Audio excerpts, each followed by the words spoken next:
नमस्कार दोस्तों, हमारी आज की कहानी है सौतेली माँ।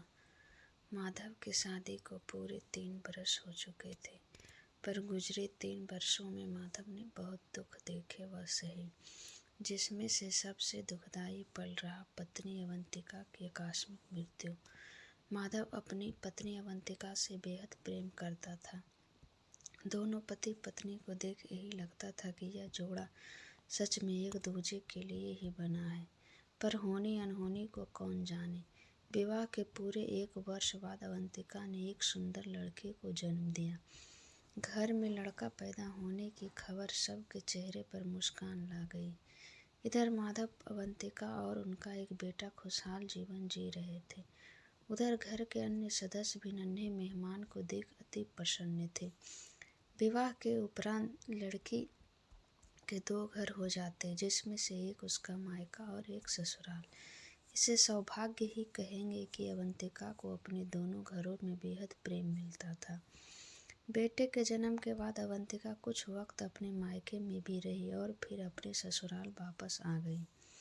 माधव एयरफोर्स में था, जो एक दिन अपनी पत्नी अवंतिका को अपने साथ उसे शहर ले गया, जहाँ पर वो कार्यरत था। यह वो समय था जब नन्हा बच्चा कुल 2 वर्ष का हो गया था।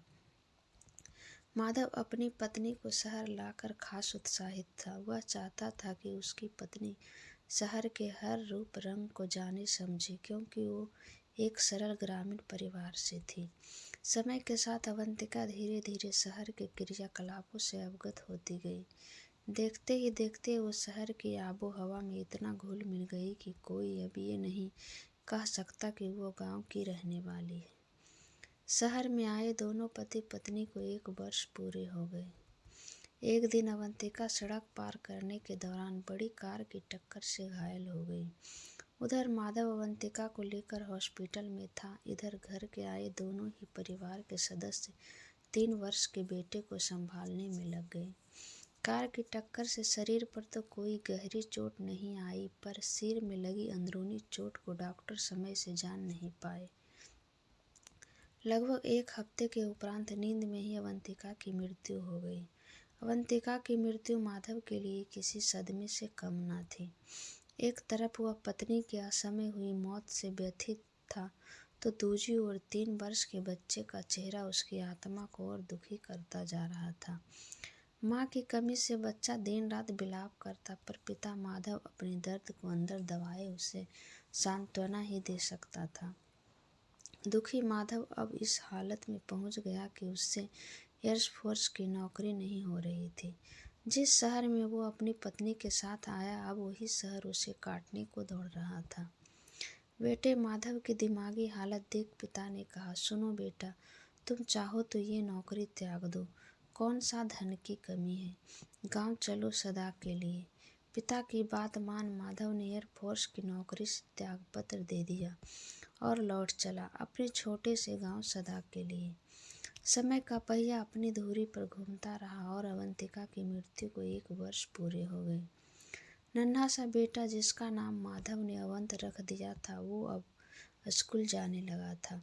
कभी दिन रात रोने वाला बेटा अवंत अब यह जान चुका था कि उसकी माँ अवंतिका अब इस दुनिया में नहीं है।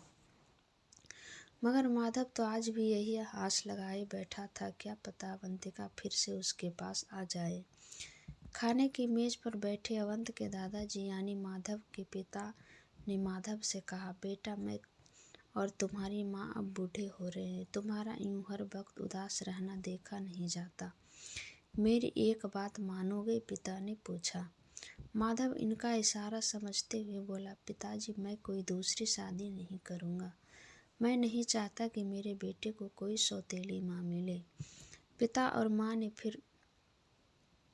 फिर कहा, पर तू हमारे जाने के बाद अकेला हो जाएगा, कैसे गुजारेगा अपना जीवन? और फिर अवंत भी तो है, क्या पता कोई ऐसी लड़की मिले जो उसे अवंतिका की तरह ही प्यार दे और तेरा भी ख्याल रखे।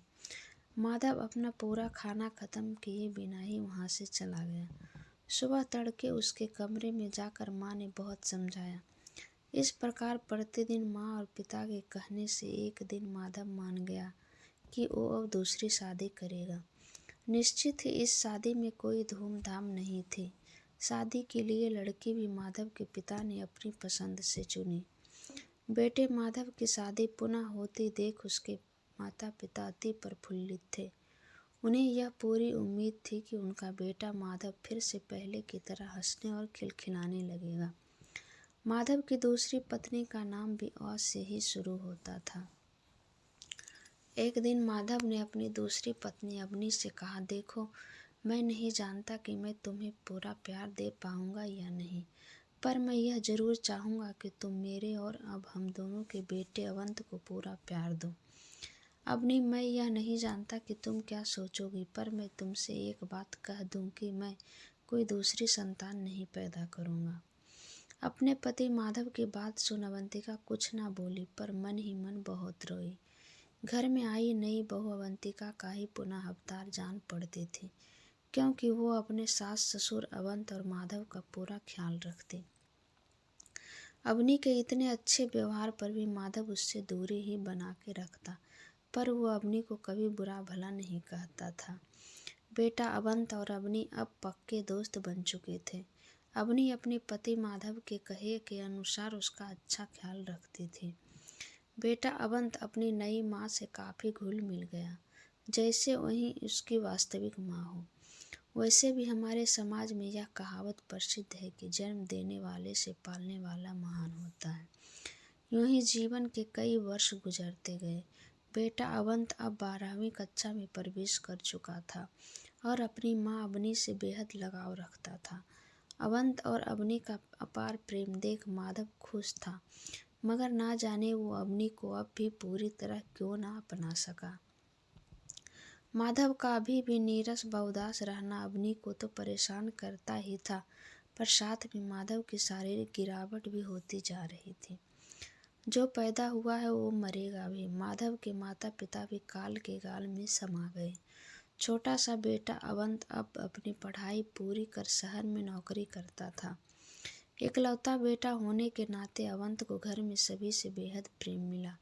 यूं ही शहर में नौकरी करने के दौरान अवंत को अपनी ही सहकर्मी से प्रेम हो गया, जिससे विवाह करने की उत्सुकता लिए सबसे पहले उसने अपनी सौतेली माँ अवनी को सूचित किया।